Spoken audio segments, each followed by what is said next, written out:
Hey, ladies, welcome to episode 89 of the Health, Life, and More for Women podcast. I'm your host, intuitive eating counselor and coach, Jennifer D'Amato. I'm really excited to share with you part one of my interview with the founder of AntiDiet Yoga, Breanne Failor. She is so amazing. I am honored to have her as a guest on the podcast and to be able to support the work that she's doing in the intuitive eating space right from her yoga mat.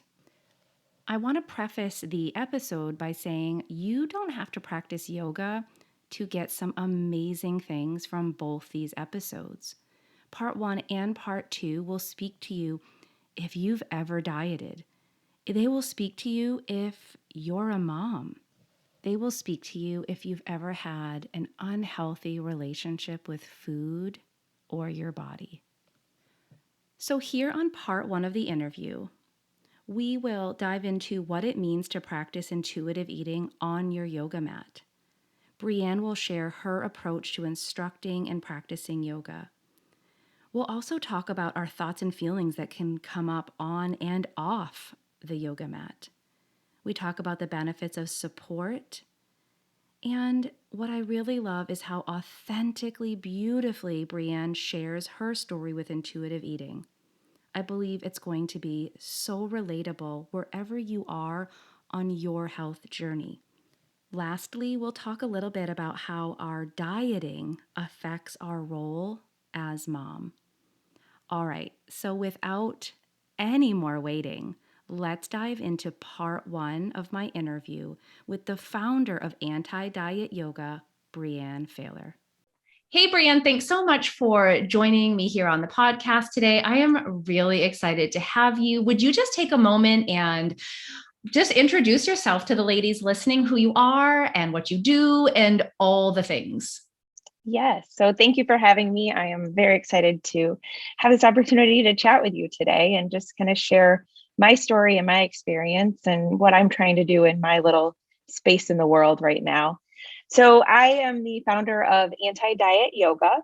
And I like to say that we are an inclusive community where we practice yoga, we connect with our body, we connect with our minds, and we practice intuitive eating on our yoga mat, which I know may sound kind of funny, but it's an opportunity to connect with the principles that are present in the intuitive eating philosophy and practice those things. And so I like to be able to share that experience with all of my students. And I've kind of, gone through the intuitive eating process and experienced yoga at different points in my life and just seen how both of those things together can really add so much value. Oh my goodness. Now, I do have an advantage that some of our listeners may not have, is that I've actually seen you in action in yoga with intuitive eating principles. And I really love how you go right to addressing the thoughts, because I think so many people want to dive into the behaviors and the habits, but you have to address the thoughts that are going on, that really, because the thoughts cause our actions, right? And you are diving into, when you say intuitive eating is on the mat, ladies, we're not eating on the mat. I mean, I suppose you could, but we're not. If you need a snack. Breanne is doing, if you need a snack, but if you need a snack, I love that. Well, what Breanne's doing is addressing the thoughts. Could you share how you practice that? Maybe give an example of what that might look like.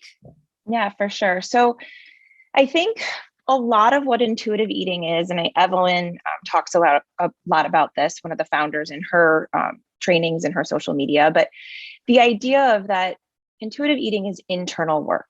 So it's practicing that interoceptive awareness. And so we have to learn how to notice feelings and emotions and how they feel in our bodies. And we spend so much of our lives living in our heads, that voice that keeps speaking to us in our head that we listen to constantly. And yoga is, at its core, it's quieting the mind. And so if we can practice quieting our mind and our thoughts and really tap into how we feel, it helps us when we try and practice intuitive eating. So if I don't know what emotions or sensations feel in my body, and you tell me that I just need to honor my hunger, it can be very challenging to know, like, what does hunger even feel like? What does fullness feel like? What does being content feel like? What are these different sensations? What do we feel in our body? And so if we don't practice feeling those things, we can never access that. And so on our yoga mats, we do a lot of work where we notice how sensations feel in our body. And the type of yoga that I like to share is I really put the responsibility, if you will, on my students, that they are the only ones that know what feels right in their body. And so I'm here to guide them. I'm here to share yoga with you. But at the end of the day, you have to notice, does bending my knee this way feel good? If it doesn't, you make a change. Does back bending feel good in my body? If it doesn't, maybe we make a change to how we're approaching that. So it's really, practicing, accessing those feelings, being aware of how things feel, not of what you think. There's so many layers here and so much unpacking that we could do. Having been someone who practiced yoga for years, I can definitely say for sure I did not have an instructor like you. I actually felt like my yoga practice was approached the same way every other exercise, workout, everything in the gym was approached. Push, go further, do this, try that, go beyond that, you'll feel better if you get this.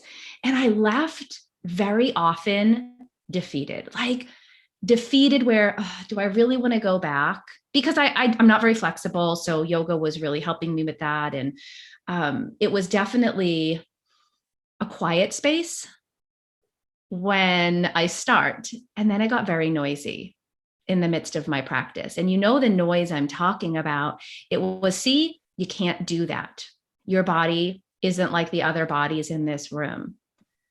Can you talk a little bit about that difference in approach? Because well, let me back up a little bit. I'm curious, did you experience what I experienced in yoga before entering the intuitive eating space? Yes. So, to share a little bit about my journey with yoga, which is kind of separate from my intuitive eating journey, but with yoga, I lived much of my life in a bigger body than I'm in now, but I still did have thin privilege. And I just want to be very clear about that. However, in the bigger body that I had before, I had always been very flexible. And so I was lucky enough that when I walked into a yoga studio, even though my body didn't look like the other yoga practitioners, I still could bend and mold my bodies into these different shapes. And so I really enjoyed kind of being able to fit in a way in those classes. So as my body has changed over the years, and as I continued to practice yoga, it was really interesting to me that I started to notice that, yoga isn't about bending my body into these shapes. And you mentioned the flexibility. So yes, there is that aspect of, if you're flexible, maybe it can be a little bit easier for you. But yoga is so much more than the asana or the poses that we're doing. Yoga is meditation, it's breathing practices. There is a component of trying to better yourself as a person and trying to better the world around you. And so what we try and do is focus on practicing all of those areas of yoga. And it's not about getting into these poses. It's not about being flexible. It's about, how do we come home to ourselves on our mats, and how do we practice these different principles and philosophies of yoga that have been around for hundreds of thousands of years. And I like to mention too, with all this, there's an element of play that we can find on our mat. Of, you mentioned like that voice in your head, and we talk about this in class a lot. If we're doing, let's say, a balancing pose and you fall down, what do you say to yourself? Are you beating yourself up? Are you, oh my gosh, I can't believe I did that. Oh, I failed. Oh, I'm not good at this. Or can you pause? Can you come back to your breath? Can you come back to the moment? And can you realize that it's okay if we fall? We can try again. And that's the beauty of practicing these things on our mat. So kind of getting, like you said, out of your head and getting into that moment and the lessons that we can learn on our mat. Mm. Gosh, I wish you had been my instructor. Okay. Something else that came to mind when you were sharing, and really it's this blend. I can remember when I was deeply steeped in diet culture and weight loss. It was my entire focus. And I was doing yoga. That was one of my choices of movement in my 2+ hours of working out every Right. But single day. so just to interrupt that, but did you think it counted? Or was Oh, that yeah. your rest day? That's so funny. I can tell you, oh my gosh, I love that you're like reading my mail right now. That was my quote unquote active rest day. The ladies here on the podcast know I air quote all the time, and that's what I'm doing. Active rest day. It did not count as everything was about burning calories and losing weight. So I'm on my mat though, and I think we were ending our time. I'm sure we were, because we were in corpse pose, so we're laying still. It's very quiet in the room. The air is being turned back on because I had some instructors who thought the hotter, the better. And we had, one hand on heart, one hand on belly, which I do love that. Like that's something I still do when I do breathing techniques now. And I'm laying there, and very clearly my stomach is talking to me. Like it actually proves that when we do slow down, when we really start to become aware and attuned, of course at the time it was like a complete rejection. See, any movement causes hunger, hunger bad. I hate this. So I'm curious if you notice within the context of your practice, because you are opening the space for these principles of intuitive eating, that those that come to your classes have similar struggles, because the thoughts are present, because yoga can be that quiet space and your body's going to talk. Yeah. I mean, it's hard because I'll add something that a teacher once said to me, and that what they said was, there's this voice in your head speaking to you all day, and you have the choice whether you want to listen to it or not. And that was really profound to me, because I always thought I had to listen to that voice because that's my, my better judgment. And the reality was that voice isn't always on your side. And I'll flip that to those sensations in our body, where we have the choice if we want to listen to those sensations. And if diet culture is telling us to push away those sensations, we can't trust ourselves. We can't trust our body. We can't trust our hunger.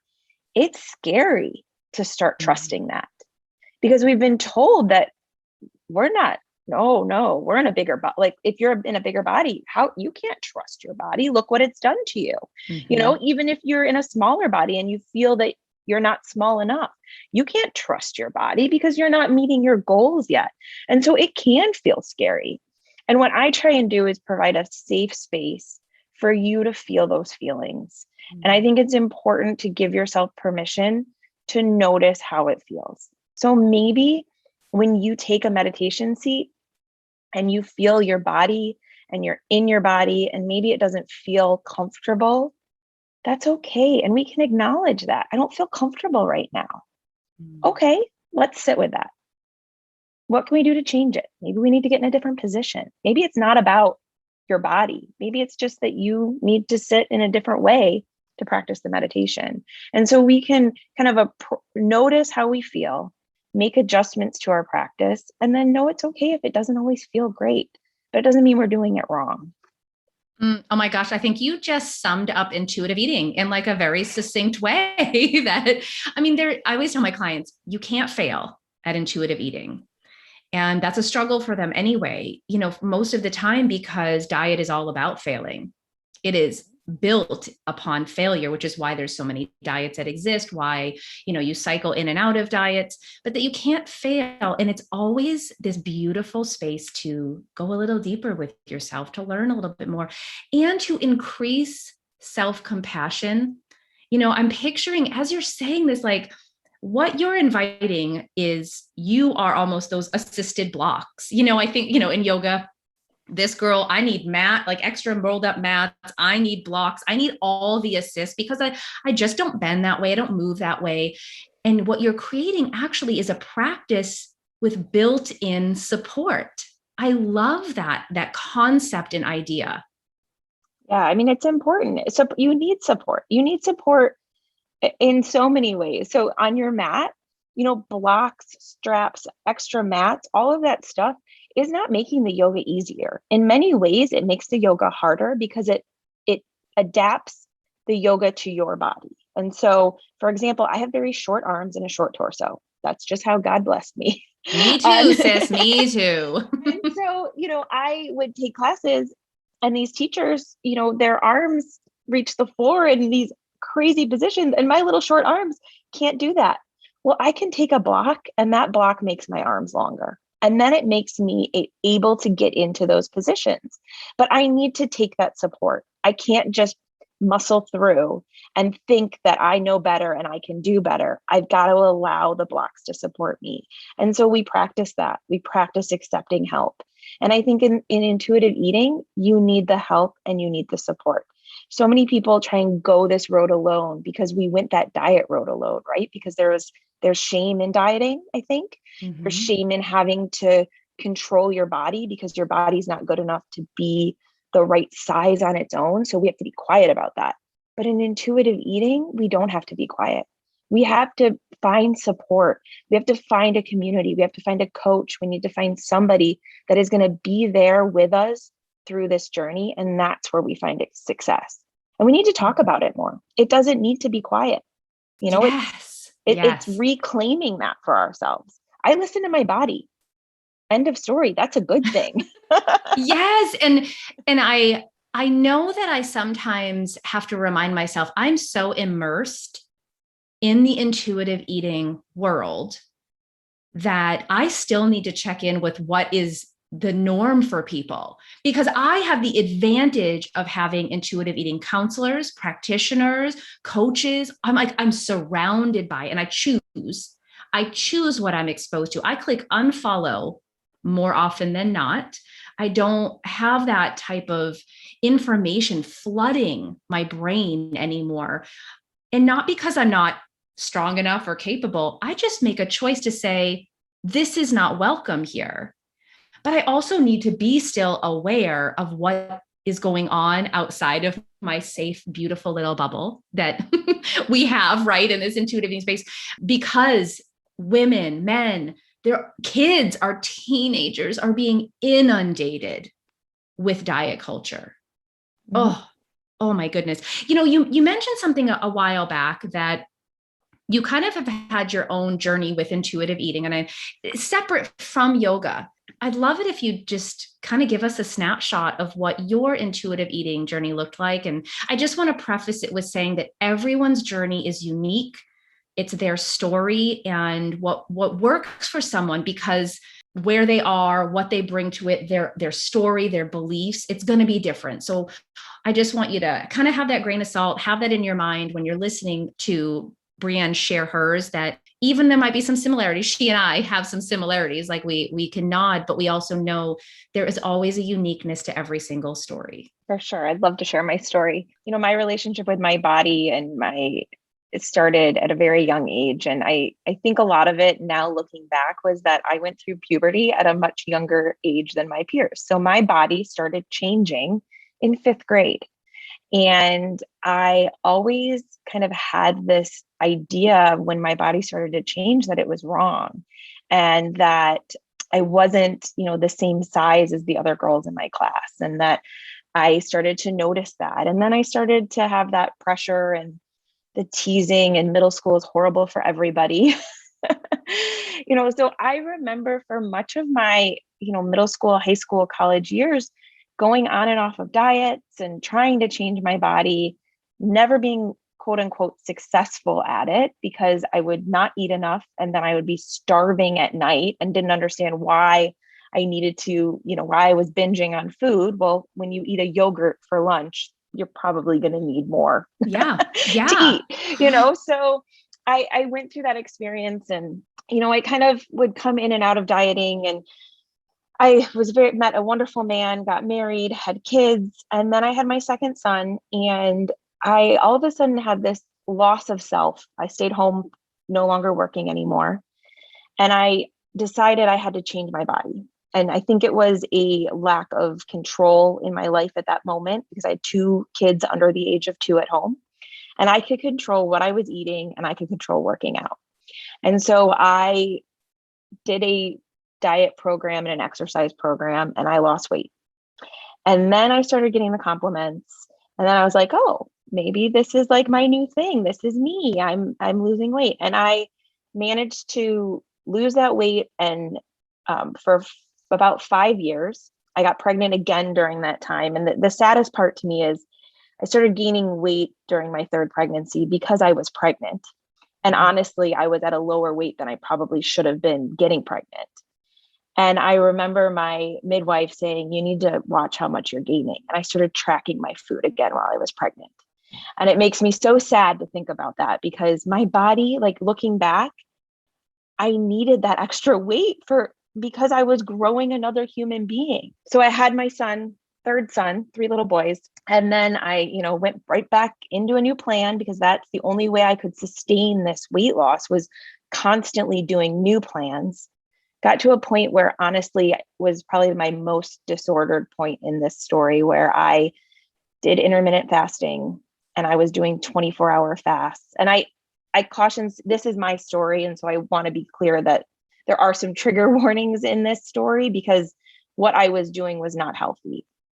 And so I had a moment, my dad suddenly passed away and I woke up and thought, what am I doing? I am so unhappy. I am spending 99% of my day trying to stay small. I can't do this anymore. I don't want to look back and think I spent my whole life tracking my food and obsessing over my weight. There has to be more. And I, through that, stumbled upon intuitive eating. And I wish I knew how I found it, but I sometimes think the world brings you things when you need them. And I found intuitive eating and I read the book and I remember thinking, oh my gosh, somebody else understands me. It was this moment of I'm not alone in this. And it is diet culture that is doing this to me. It's not something I've done to myself. And so I continued following intuitive eating. I did the workbook. I worked with a coach through some group training coaching programs. And then I found yoga again, and it all just kind of came together for me. And it got to a point where I was like, intuitive eating and yoga need to be married to each other. And I think I'm the one that needs to make that happen. And we all said, yay!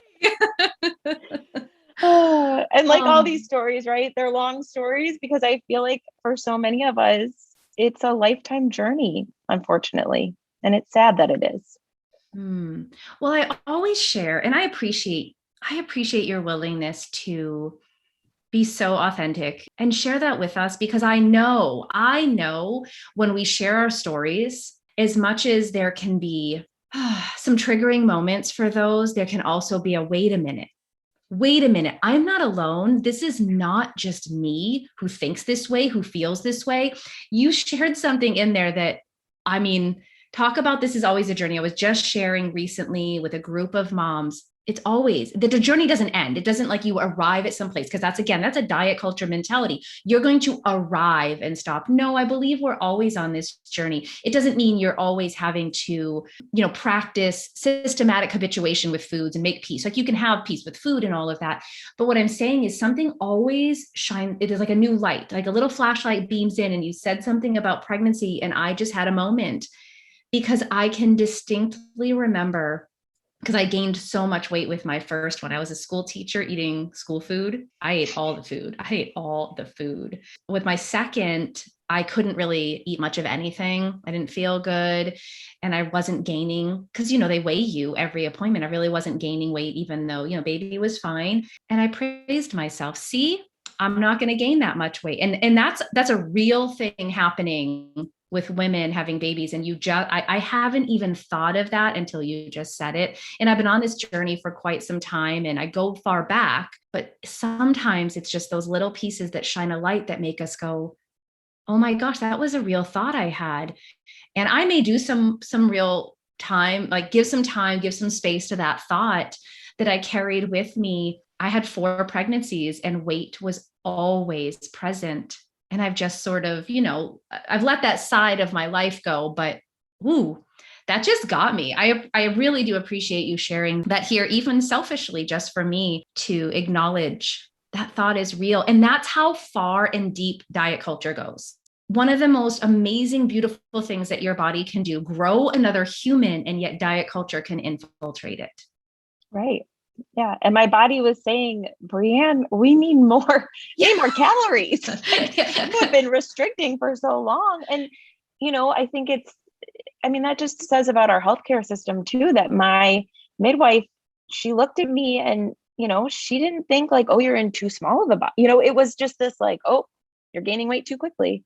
And if she would have asked questions about my behavior before, I think then I and she would have maybe seen that that was disordered and that wasn't healthy. And actually, that gaining the weight that I did gain during that pregnancy was more healthy for me and the baby, and that it needed to happen. Yeah, I really think about that because I can remember my first one as you're saying this. Like I was so content. I gained all the weight, but I was so happy with our first child and I was present for everything. And I look back at those pictures and for a long time it struck a nerve because I was so big. And I remember there were comments made with how big I was, but I was so happy with this baby. But diet culture came in so hard and fast. Within the time I had our first, it was only 10 months later, I was pregnant with our second. And I was like, oh, you've already got weight on you. You shouldn't be gaining any more than what the baby accounts for. So I was literally allowing myself like around 8 pounds with a human in my body. The idea of that now is ludicrous, but I'm telling you, it really was the thought and can be continually confirmed at those doctor's appointments, which, I mean, we won't have time to go into it now, but it's a bigger systemic issue. I don't get on a scale ever anymore. And there, except I had surgery. That is like, I had to have anesthesia is the only reason I needed to get on a scale, because what happens is if I get on that scale, unfortunately, most practitioners are going, wow, if you have this issue, it really is you need to lose weight. If you have this issue, weight loss, if you lost a few pounds, if you lost a few pounds, if you lost a few pounds. And there's a bigger issue in all of this is the point I'm making here. But there is hope. And like you said, I don't know how I found it, but intuitive eating found you and you found intuitive eating. And I don't know if you feel this way. I say it saved my life. It actually gave me back my life. Like I feel like so relatable to spending 99% of my day, 99% of my thoughts, 99% of my energy, 99% of my being a mom went to tracking my food, went to counting everything, went to 2 hours of my day had to be working out. Time gone. Yeah, you don't get it back. Yeah. I mean, I think of how angry I remember doing, at the height of the disorder, doing a 24-hour fast, which was part of a program. So I thought I was doing something that was healthy. I didn't think of it as bad. This is what they suggest. And here's all the reasons. And I remember being so angry with my children because I was hangry. Yeah. Because I hadn't eaten for 24 hours. Like, how did I expect my body to take care of 3 other humans plus work out? But I didn't see it then. And now that I have compassion for myself, I have grace for myself. I know that my children are fine and they were taken care of, but I just see how, like you said, like it just made my life worse. It didn't make things better. And, I want my children to, and I have boys, so I have a different experience, but I want my children to not be watching their mom log, a recipe into MyFitnessPal. Yeah. I want to be playing with magnetiles, not logging food. I love it. I love it. It was really, I have to attribute it to my children. My oldest was like, why are you sleeping all the time? I know now it's because I was so hungry and I was tired because I didn't even have enough in me to do the workouts I was doing. I mean, I was a complete and utter wreck. I relate more to orthorexia, which I'm conflicted. I'm happy to hear it being talked about more, and we need to shine that big old flashlight, like a beacon light on it. But it also breaks my heart because more and more healthy things, good things for you, wonderful things have been twisted and abused by diet culture. Mm-hmm. Yeah. Yeah. Okay. Like I said, I feel like we could talk about this forever.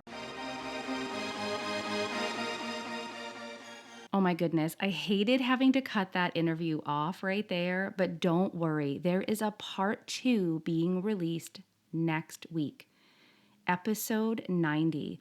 We're going to talk about how diet culture has infiltrated yoga. We're really going to just address the real point of your yoga practice. And I love how Breanne will break down the language she uses to guide you in your practice.